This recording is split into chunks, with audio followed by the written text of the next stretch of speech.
So in 1945, many of the world's great cities are literally smoking ruins. World War II has been absolutely devastating, the worst war in human history. But one country's cities are untouched, and that's the United States of America. The U.S. is the world's dominant economic power and one of its two standing military superpowers. And it's so dominant economically that, for instance, it produces 50% of all the industrial goods made in the world in 1944 and 45. It's so dominant, in fact, that it tries to restructure the entire international order around itself. And to some extent, this is an expression of its power, an attempt to extend its power, in fact, but it's also an attempt to bring stability to a world that has been shaken in just two generations by the two biggest wars in human history. So it's driven by fear. It's driven by a fear of a return to the chaos of the 1930s, a return of Nazis who many argue grew out of the disorder and lack of development in Germany after World War I. And so this whole project following World War II, of first the Bretton Woods International Monetary System and then the Marshall Plan in 1948 of redeveloping Europe, are based around this idea of bringing stability, the kind of corporate stability that America offered to the rest of the planet. So actually, I'm going to ask you to talk about the Bretton Woods system because this monetary stuff is hard. Bretton Woods was a way to bring the gold standard into the late 20th century. And so instead of relying on gold as the fixed value for all the currencies of the world, currencies were set into a fixed relationship with one another. And this comes out of the Bretton Woods Conference in New Hampshire in 1944, where 40-some delegates from all the Allied powers gathered to figure out exactly how to stabilize the post-war order so there wouldn't be the hyperinflations that had produced the German economic crises of the 1920s. And it's drawn upon this idea of having the currencies pegged to one another within a certain band so they can fluctuate very little bit, but then having the dollar really be fixed to the value of gold, or rather have gold defined in terms of the US dollar. And so at root, it was still rooted in this older idea of the gold standard, but with this sort of stabilization of all the global economies at its core as well. Now, at the same time, the U.S. is planning a series of packages of aid to Europe to try to get Europe on its feet again, to try to get the industrial economies of Western Europe in particular turning over and contributing to worldwide growth once again. And these countries are absolutely devastated. The U.S. gives something like $15 billion in direct aid between 1945 and 1948, but policymakers have come to conclude that that's still not enough.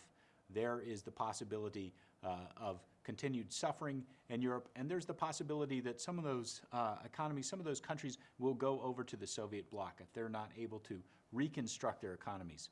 So the U.S. proposes what comes to be known as the Marshall Plan, named after George Marshall, one of the main policymakers of the United States in World War II and after. And the Marshall Plan will give another $15 billion in aid, loans, but also it brings along with it not just loans and grants, actual money, but the knowledge and the know-how to help to reconstruct the Western European economy at a more fundamental level. And it also is not just about the money going abroad, it's also American corporations and American products. It's at this moment in the 1950s, the real heyday of the Marshall Plan, that American corporations go to Europe and begin to set up production there.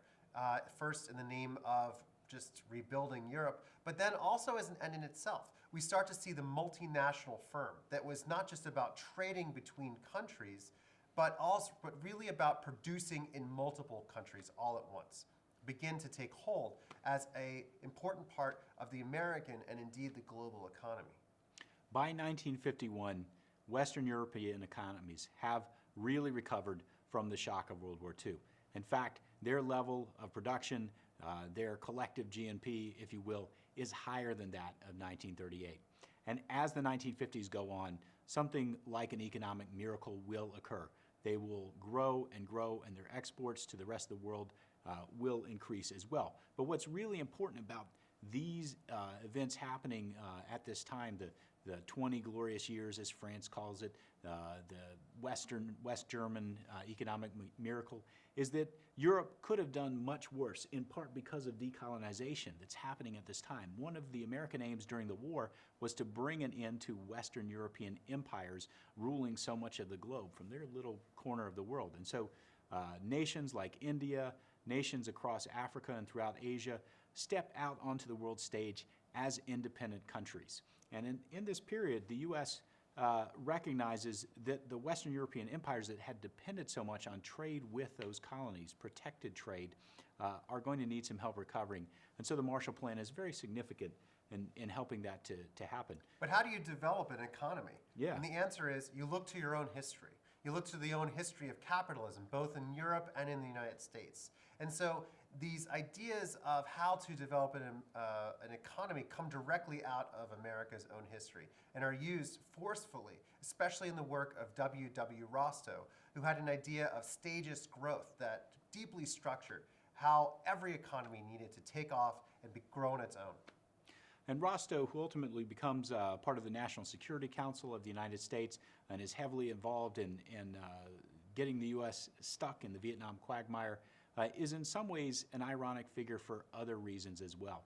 Because the very recipe for development that he and others try to export will ultimately, on the one hand, be brought back to the U.S., but also will be abandoned by policymakers at places like the World Bank or the International Monetary Fund, as by the 1970s they will switch to a very different recipe for growth. But how is it brought back to the U.S. in the meantime? Well, you see in the 1960s a collision between ideas of urban blight, especially after the riots of beginning in 1965, and these ideas of development, so that the American city is now seen almost as a third world, something to be developed as an object of policy.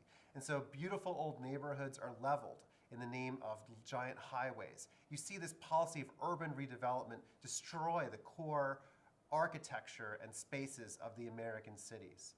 And so what the Germans, ironically, this is the greatest irony of all, what the Germans were unable to do, that is destroy American cities, we do to ourselves in the name of urban redevelopment. But wait, actually I think there's an even bigger irony, and it's this, which is that whatever the cause, whether it's the success of the Rostow development paradigm, which encourages nations to follow the course of U.S. history, to move from being a colonial power to protecting its own infant industries, to becoming a fully independent industrial nation, or whether it's the Marshall Plan or something else, the world returns. Once again, Western Europe, Japan, and soon other new economic powers are competing effectively with the U.S. by the late 1950s and the early 1960s. And their ability to compete, to sell products even in the United States, to cut into that 50% of world industrial production rapidly, is actually what puts the Bretton Woods system that had been part of the U.S. recipe for post-war stability under immense strain by the early 1960s. And so the policies that bring about stability at a global level bring about instability at the national level for the American economy.